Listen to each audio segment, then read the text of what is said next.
Hello everyone, hope so you all are good. I am also good here. तो आज के session में हम फिर से एक नई पोएम के साथ डिस्कस करने जा रहे हैं जिसका नाम है क्रॉसिंग द बार, जिसको अल्फ्रेड लॉर्ड टेनिसन ने लिखा है।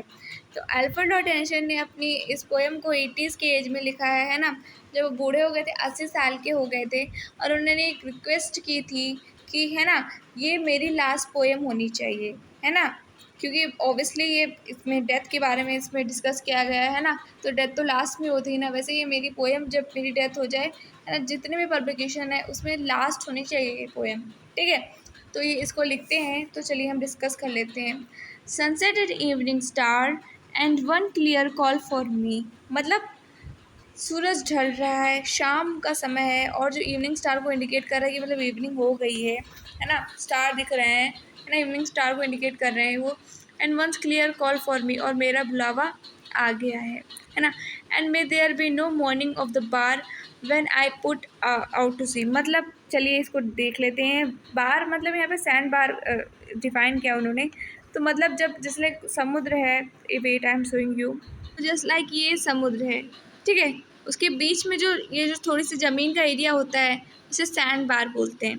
तो इनके कहने का मतलब है, जब मैं इस एरिया से उस एरिया के अंदर यहाँ पे इस वाटर बॉडी के अंदर एंटर करूँ तो कोई रोना धोना नहीं होना चाहिए। मतलब जब मैं इस मृत्यु लोक से गॉड के पास जाऊँ, स्वर्ग लोक, है ना, तो कोई भी लोग रोए धोए ना, है ना, हमेशा खुश रहे, है ना, क्योंकि मैं गॉड के पास जा रहा हूँ, तो कोई रोना धोना नहीं होना चाहिए, ठीक है।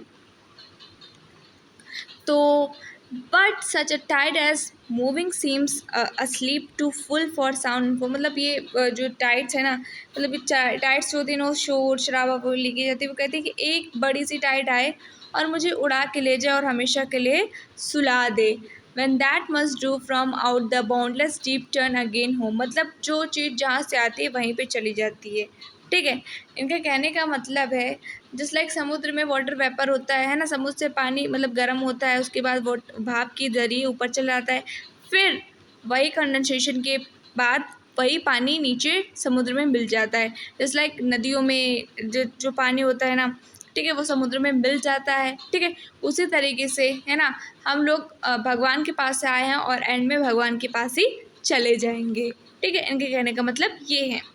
Twilight and evening bell and after the dark, मतलब ट्वेलाइट मतलब क्या होता है, शाम का समय, है ना, शाम के समय जो लाइट जलती है ना थोड़ी सी रात में, है ना, वो। और जो इवनिंग बेल मतलब चर्च में जो बेल बजती है उसे इवनिंग बोलते हैं, उसको बताते हैं। एंड आफ्टर द डार्क, और उसके बाद जब शाम हो जाएगी ना, उसके बाद क्या होगा। And may there be no sadness of farewell when I embark, मतलब पानी के जहाज, मतलब जब मैं पानी के जहाज में बैठूँ, मतलब इस दुनिया से अगर मैं जाऊँ बाहर, तो यहाँ पे कोई रोना धोना, कोई सैडनेस वगैरह नहीं होनी चाहिए। जब मैं इस दुनिया से दूसरी दुनिया में जाऊँ तो कोई रोना धोना नहीं होना चाहिए, ठीक है। For through from out our brain born of time and place the flood may bear me for, और ये जो बाढ़ है मुझे उस जगह पे ले जाएगी जहाँ पे ना तो उस समय की ना तो उस जगह की कोई सीमा हो गई, है ना, वो अनंत है ना, कोई टाइम फिक्स नहीं है, हमेशा के लिए, मतलब कोई एग्जैक्ट टाइम नहीं कि मैं उसी टाइम तक उस प्लेस पे रहूँ, उस जगह पे रहूँ, इतनी सीमा है उस जगह की और इतने समय तक रहूँ, कोई सीमा नहीं है ना।